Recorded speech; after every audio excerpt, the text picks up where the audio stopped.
Group D के लिए vacancy increase होनी थी।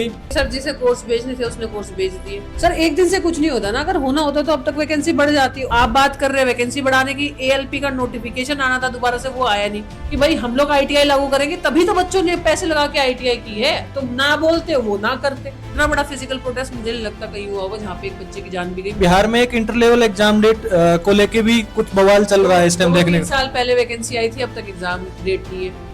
नमस्कार साथियों, नौकरी संदेश के ऑफिशियल प्लेटफॉर्म पे आपका स्वागत है। मेरे साथ आज है साइंस बाय प्रिया मैम, जिनको आप जानते ही होंगे, जिनका 5 लाख से ज्यादा यूट्यूब पे सब्सक्राइबर है। और आज हम बात करने वाले हैं ग्रुप डी के ऊपर। मैम स्वागत है आपका। सर नमस्कार, कैसे हैं आप? मैडम मैं बहुत अच्छा हूं और बच्चों के भविष्य के लिए आपको और अच्छा होना पड़ेगा।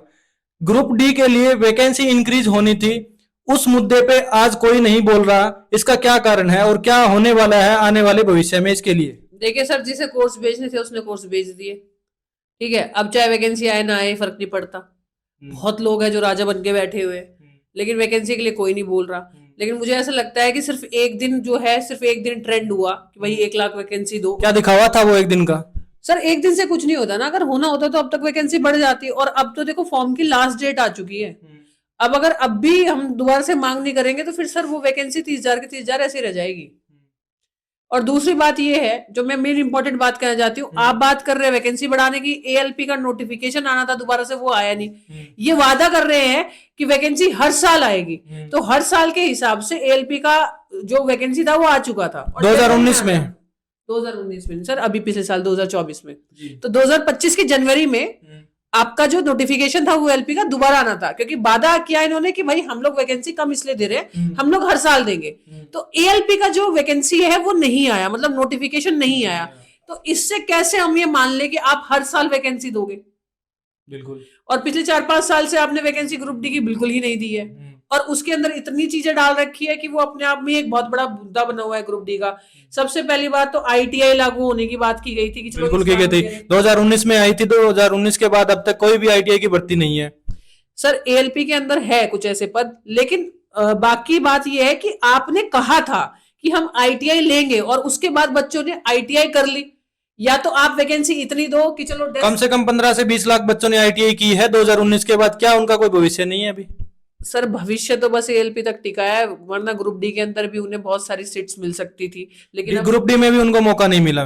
ग्रुप डी में तो मौका मिलेगा क्योंकि 10वीं पास तो वो है, लेकिन एक सीट होती है ना भाई, ये सीट आईटीआई वालों के लिए है, तो वो क्या हो गया, वो सब में मिक्स हो गई। तो 2 साल उन्होंने उसके बाद भी तो बर्बाद किए ना मैम। 2 साल उन्होंने उसके बाद भी तो बर्बाद किए, वो तो बात सही है। जो मैं कहना चाह रही हूँ आप समझ नहीं रहे। जैसे कि मैं ये कहना चाह रही हूँ कि मान लीजिएगा कि 10,000 वैकेंसी है और मैं ये कहूँ कि ये 5,000 आईटीआई वाली है, इसमें बाकी बच्चा नहीं घुसेगा, ठीक है। तो फिर जैसे किसी ने सिर्फ 10वीं पास की है, उसने आईटीआई नहीं की है, तो वो उस 5,000 वैकेंसी का हकदार नहीं होगा। ये हमने तो ये कहा है। अब जैसे इसमें क्या है कि 10वीं पास वाले बच्चे ये कह रहे हैं कि हमारा क्या कसूर।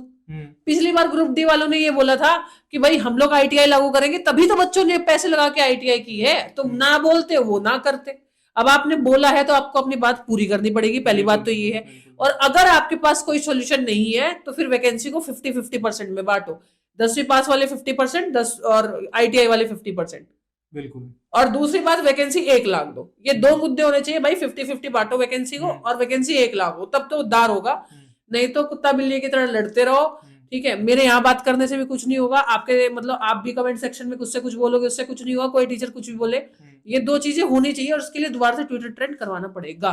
क्या ट्विटर ट्रेंड ही एक समाधान है मैम, इसके अलावा कोई समाधान? सर एक बार आपको याद होगा कि फिजिकल प्रोटेस्ट हो गया था, जबकि टीचर्स ने नहीं करवाया था, वो हो गया था। और उसे होने के बाद क्या नाश उठा था, कुछ बच्चों को तो जेल डाल दिया गया था, बहुत कुछ हुआ। बहुत सारे टीचरों पे भी एफआईआर हुए थे उसके बाद। हाँ, बहुत सारे टीचर्स पे। क्या टीचर्स अभी भी डरते हैं कि एफआईआर नहीं हो जाए तो हमें फिजिकल प्रोटेस्ट नहीं करना चाहिए? देखो एफआईआर होने से कोई डरता नहीं है, इतना कोई खास नहीं है। क्योंकि हाल ही में खान सर पे बीपीएससी के लिए और बहुत सारे टीचरों पे एफआईआर हुए हैं। देखिए सर, एफआईआर होने से तो ना तो मैं डरती ना कोई और टीचर डरता, ठीक है। लोगों के तो चैनल डिलीट हो गए। बात यह है कि मुद्दे का हल नहीं निकल रहा। मतलब अब आप देखो, फिजिकल प्रोटेस्ट की बात करते हो, अभी बीपीएससी में फिजिकल प्रोटेस्ट, इतना बड़ा फिजिकल प्रोटेस्ट मुझे नहीं लगता कहीं हुआ होगा जहां पे एक बच्चे की जान भी गई। मैं हर एक वीडियो में कहती हूँ, लेकिन मतलब उसमें भी कुछ नहीं निकल रहा था। उसका मतलब यही है, सरकार मान के बैठी है कि तुम कुछ भी कर लो, ठीक है, तुम कुछ भी कर लो, तुम चाहे मर जाओ, ठीक है, जो हमें करना है हम वही करेंगे, बिल्कुल ऐसा लग रहा है। सर मैम सॉरी, बीपीएससी से मेरे को याद आया कि बिहार में एक इंटर लेवल एग्जाम डेट को लेके भी कुछ बवाल चल रहा है इस टाइम देखने 2-3 साल पहले वैकेंसी आई थी, अब तक एग्जाम डेट नहीं है। तो उसका भी समाधान यही है कि सिर्फ समाधान आंदोलन करेंगे, फिजिकल प्रोटेस्ट करेंगे और वहां लाठी डंडे खाएंगे और फिर एग्जाम डेट लेके आएंगे। बिहार में तो फिजिकल प्रोटेस्ट के अलावा मतलब कोई, बिहार में अगर आपको वैकेंसी के मुद्दे पे बात करनी है तो मुझे नहीं लगता कि फिजिकल प्रोटेस्ट के अलावा कोई चारा है आपके पास, और होके रहेगी, देख लेना, कोई ना कोई टीचर वहां से निकलेगा बिहार से और होके रहेगी। जी। तो साथियों, आपने पूरा वीडियो देखा होगा। आपकी कमेंट सेक्शन में आपकी राय जो है आप जरूर दीजिए, और आगे आने वाले भविष्य में मैं चाहूंगा कि उसी टॉपिक पे मैं वीडियो बना के आपको दे दूं।